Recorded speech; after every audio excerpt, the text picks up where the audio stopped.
ভাই ব্রাদাররা সবাই মিলে আজকে সাব্বির ভাইয়ের মেয়ের জন্মদিন ছিল, তার জন্য সাব্বির ভাইয়ের মেয়েকে সারপ্রাইজ দেওয়ার জন্য চলে গেলাম সাব্বির ভাইয়ের বাসায়। আসসালামু আলাইকুম, আশা করি সব ভালো আছেন। আপনাদের আলহামদুলিল্লাহ আমি ভালো আছি। তো আজকে আমাদের মদনখালী মধ্যপাড়ার যে সাব্বির ভাই আছে দোকানদার, তো সাব্বির ভাইয়ের মেয়ে আজকে জন্মদিন ছিল, তো ভাই ব্রাদাররা সবাই মিলে একটা কেক আনেছে।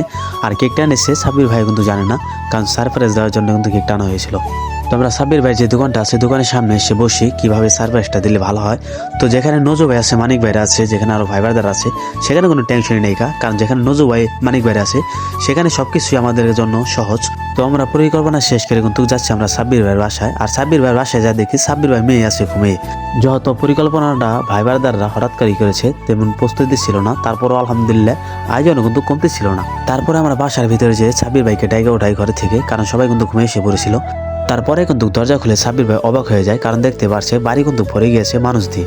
আর তারপরে কিন্তু সাব্বির ভাই মেয়েকে ঘুম থেকে টাইনে উঠানোর পর দেখতে পাচ্ছেন সাব্বির ভাই মেয়ের অবস্থা। আর এদিক দিয়ে আমাদের জিসান ভাই প্যাকেটিং এ থেকে কিন্তু কেকটি বাই করছে, কারণ যেহেতু কেকটা অনেক দূরে থেকে আনা হয়েছে তার জন্য প্যাকেটিং করে সুন্দরভাবে কেকটা আনা হয়েছে, কারণ যেন ক্ষতি না হয়। আর এদিক দিয়ে কিন্তু সাব্বির ভাই মেয়েকে রেডি করানো হচ্ছে, কারণ সাব্বির ভাই মেয়ে যেহেতু জন্মদিন, তো সাব্বির ভাই মেয়েও অবাক হয়ে গিয়েছে আর ঘুমের চোখ ছিল, তার জন্য কিন্তু সে তেমনভাবে তাকানো পারছে না, দেখতেই পারছেন। তারপরও কেকটা কিন্তু অনেকটা সুন্দর ছিল মাশাআল্লাহ। আর সাব্বির ভাই মেয়ের নাম কিন্তু ফাতেমার নাম দিয়ে কিন্তু কেকটা বানানো হয়েছে। আর এত সুন্দর একটি আয়োজন হঠাৎ করেই করবে ভাই ব্রাদাররা কখনো কল্পনা করতে পারিনি। এটা শুধু আমি না, সাব্বির ভাই কিন্তু অবাক হয়ে গিয়েছে। আর আজকের দিনটা হয়তো সারা জীবনের জন্য মনে থাকবে, কারণ এই জিনিসটা কিন্তু স্মরণীয় হয়ে থাকবে। যে মেয়েটা ঘুমিয়ে পড়েছিল সেই মেয়েটাকে কিন্তু ঘুমিয়ে থেকে উঠিয়ে তারপর কিন্তু কেকটা কাটানো হয়েছে। দেখতে পাচ্ছেন এখানে কিন্তু কেক কাটার প্রস্তুতি অলরেডি চলছে।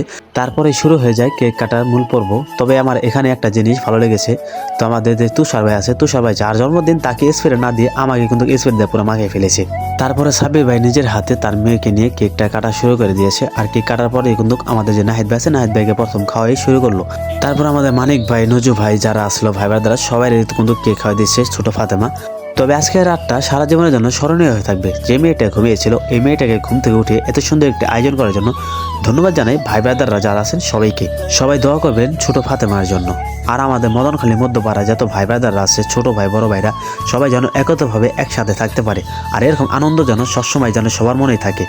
তবে এখানে যত ভাই ব্রাদাররা ছিলাম সবাই কিন্তু কেক নিয়ে কেক খাইতেছিল। তো এখানে একটা বড় লোক আমাদের ভাই ছিল, সেটা হলো আমাদের পিথু, সে নাকি কেক খাবে না। তারপর অনেক চেষ্টা করছিলাম তাকে কেক খাওয়ানোর জন্য, সে এক কথায় বলে দিয়েছে আমি কেক খাবো না। ঠিক আছে ভাই, তুই কেক না খাইলি। তো আজকে ভিডিওটা এই পর্যন্তই। সবাই ভালো থাকবেন, সুস্থ থাকবেন। আসসালামু আলাইকুম, আল্লাহ হাফেজ।